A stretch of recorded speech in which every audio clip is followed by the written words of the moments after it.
decided to talk about autism. If you do not know what autism is, it's basically a neurological condition that can follow certain criteria. I decided to talk about autism a little bit and tell you some of the stories on how I dealt with my autism and how you can deal with autism if you have it, or if your loved one has autism, how they can deal with it in the long run.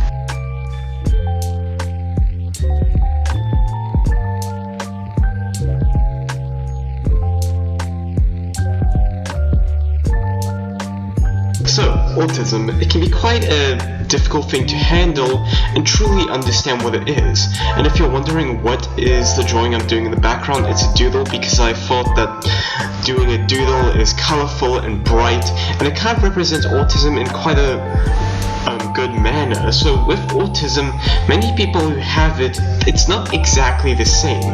Autism is different for many types of people, and every single person with autism is completely different than any other person. It's something that you're born with and it's not really curable. So when you have autism, there's no way of curing it or really getting rid of it. It's one of those things you're going to be living with for a very long time. And when I was about 4 years old, I was discovered to have autism, and my mom didn't really know how to deal with it because with autism there wasn't really that many people really speaking about it. It was kind of a new thing. Autism is a very old thing, but it was only discovered not recently, but it was discovered, I believe, in the 90s, and people didn't really know how to deal with autism because everyone with autism was completely different, and their autism was completely different than anyone else. That's why we have something called the autistic spectrum. It's basically an entire list of how people deal with autism. Like, many people have a hard time dealing with sound or socializing. For me, when I was younger, I had a really hard time dealing with sound and really listening to loud sounds. I really struggled with that a lot when I was younger. I've learned to deal with it and learned to kind of deal with loud sounds a bit more better. The only time I could go to a movie theater was 10 years old because the speakers for me were way too loud and I couldn't really deal with it properly. And also sometimes with autism I can deal with anxiety. That's why I draw constantly to deal with my anxiety. Every time I do not draw, I usually have anxiety and get depressed. So that's why I spend most of my time drawing, because when I draw, I'm in the zone and I'm in a space I'm comfortable with. And many people with autism, they just need that space they can be comfortable in, and that environment that can make them feel safe and comfortable.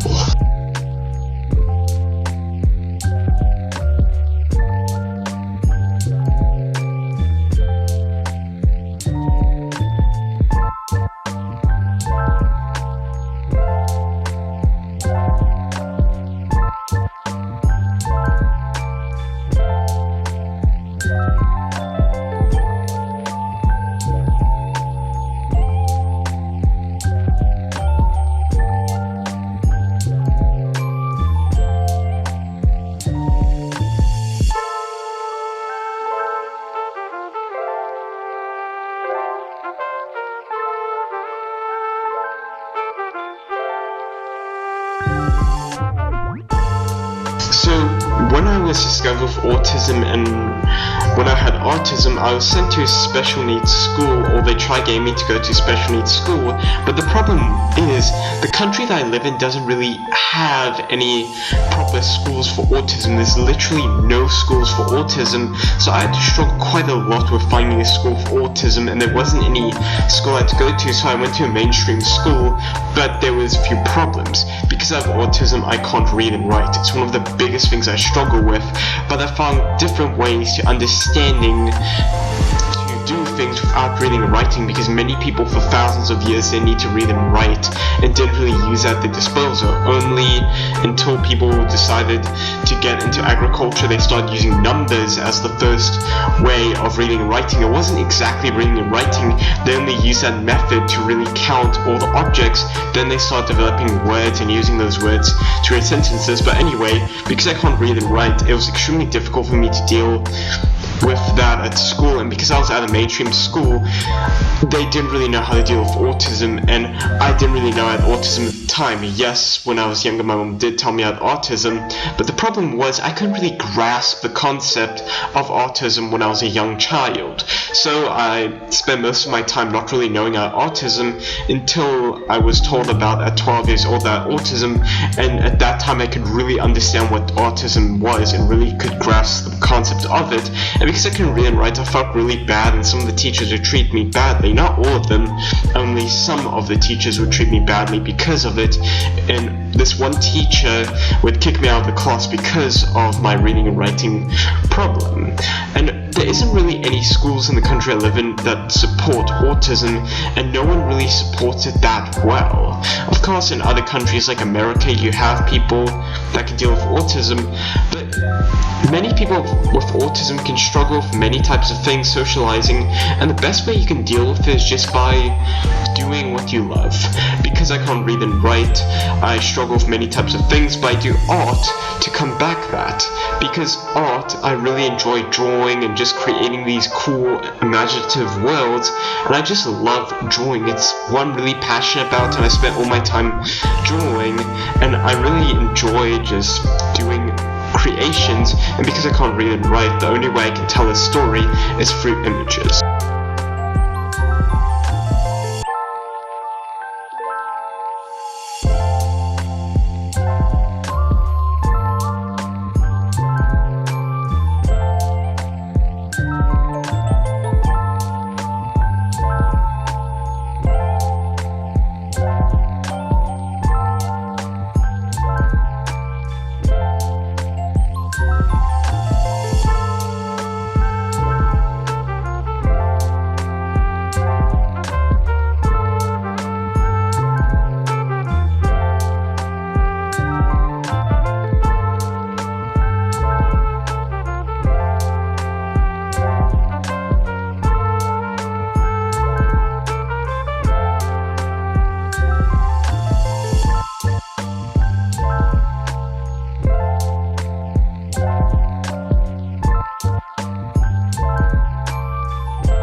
And the thing is, if you have autism and you're watching this video, there is no really proper way of knowing how to deal with it. Autism takes time understanding. It takes time for you to understand what you're good at and what you're not. And if you have autism, just spend that time to understand yourself and understand why you can't do certain things and truly understand what you're good at. Because you shouldn't spend your time feeling bad about the things you're not good at. You should rather spend your time trying to figure out what you enjoy doing and spending all your time doing that thing. Because when you have autism and you spend all the time doing what you love, you can be really devoted to spending all that time doing that one thing you enjoy and that one thing you love. And autism can be a quite difficult thing to deal with, and with autism, one of the things you will deal with a lot is bullying. It's not fun being bullied. The only proper way to deal with it is by standing up for yourself and not choosing to react to how people treat you. Yes, sometimes people can be cruel, and the only way to properly deal with it is standing up for yourself. Many people do say that you should just ignore the bully, but in certain cases that will not work. So sometimes you just gotta stand up for yourself and show them that you don't want to be bullied anymore, because saying up for yourself, they may leave you alone.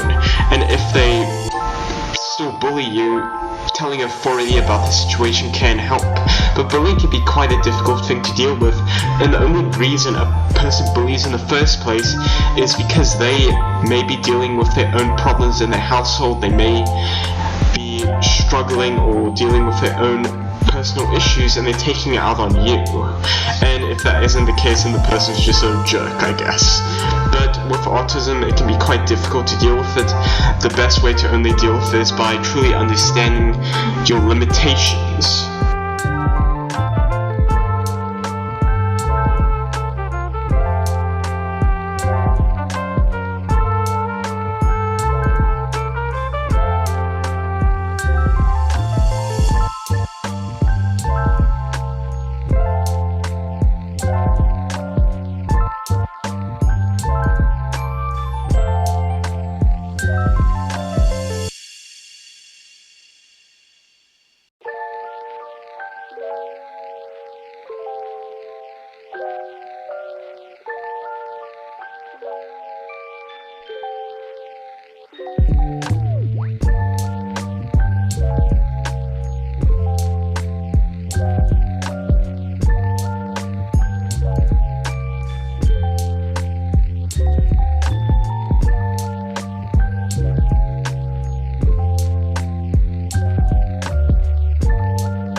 sensory issues, what it basically is having issues with sound, touch, feel, or even smell.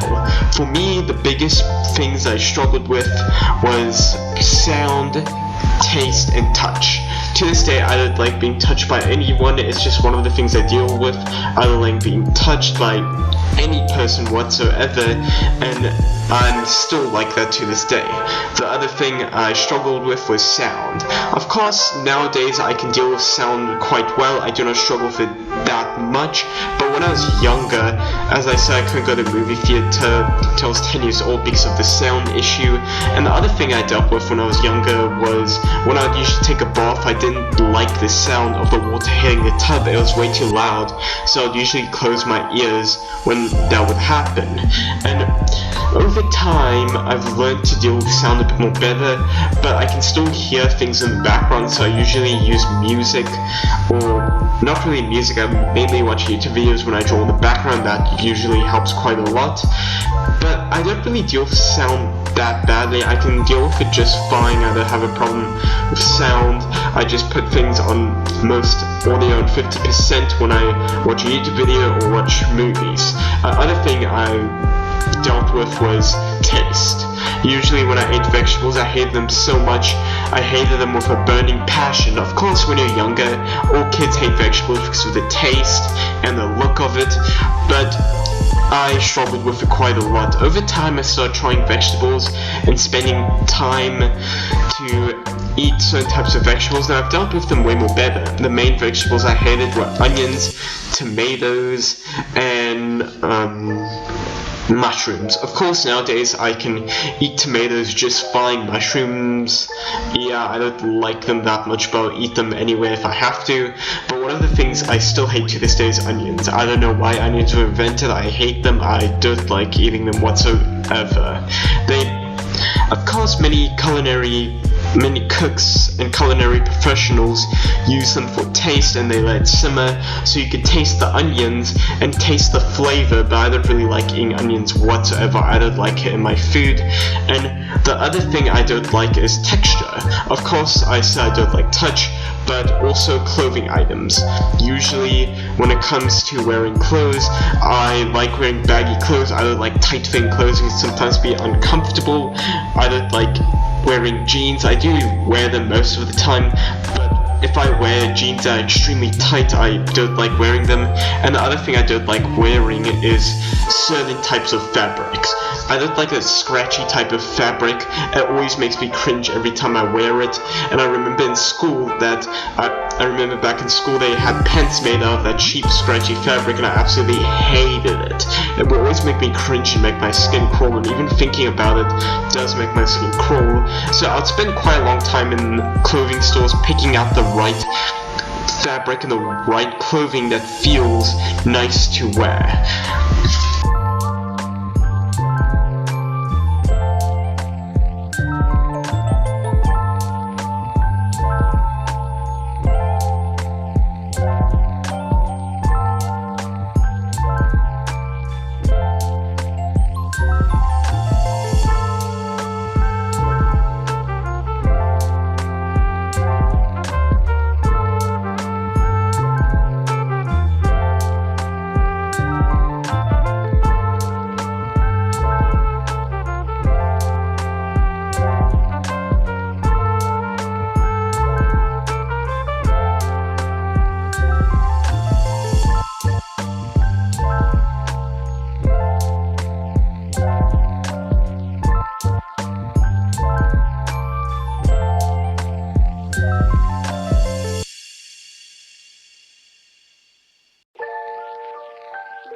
Every single person with autism has a kind of superpower, not really like a superpower, but they have the ability of doing things that no one else can do. Like you have people with autism that are extremely intelligent, or people who can people who can cook amazing dishes, or you get so many people with autism with so many gifts and talents. And for me, one of the things that I am good at is art. Of course, I still have a long way to go as improving as an artist, but I spend most of my time drawing and pursuing art. Of course, I said I deal with anxiety when I do not draw, but the only reason why is because in school, when kids would bully me and make fun of me, I would draw. That was my coping mechanism. Everyone has their own coping mechanism, and for me it was drawing, and that still has carried on to this present day. Many kids would bully me and make fun of me, so I would spend my time drawing. And the thing is that while I draw, I would still listen to the teachers speak, but they would chase me out of the class even though I was still listening to what they were saying, and I was still listening to them talking in the class and teaching the things they would usually teach. But of course, many people would perceive me as not really listening, or would look at me and say I wasn't listening even though I was. I could still notice things even if I'm still doing other things. I can multitask and listen at the same time while I draw. That's why I usually pick up information every time I draw. Like if I watch a knowledge-based video, I usually integrate that in my head and I can remember the information for long periods of time. But when it comes to reading and writing, I can still struggle a lot with retaining information. I can sometimes remember information, but usually when I watch a documentary or video, I remember it, then I forget it. That's just one of the things. And the thing about reading and writing is when you read a book, you retain your information for long periods of time. That's why many people still read to this day. It's a better way of retaining information because you're actually looking at the letters and integrating it in your head, remembering that information for longer periods of time. And because I can't read, I sometimes struggle retaining that information. Like I do not know the periodic table, not because I don't want to, only because I can't read the periodic table. And of course I'll learn to deal with things in the future. Maybe one day I'll get a reading pen to help me read.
Thank you so much for watching the video.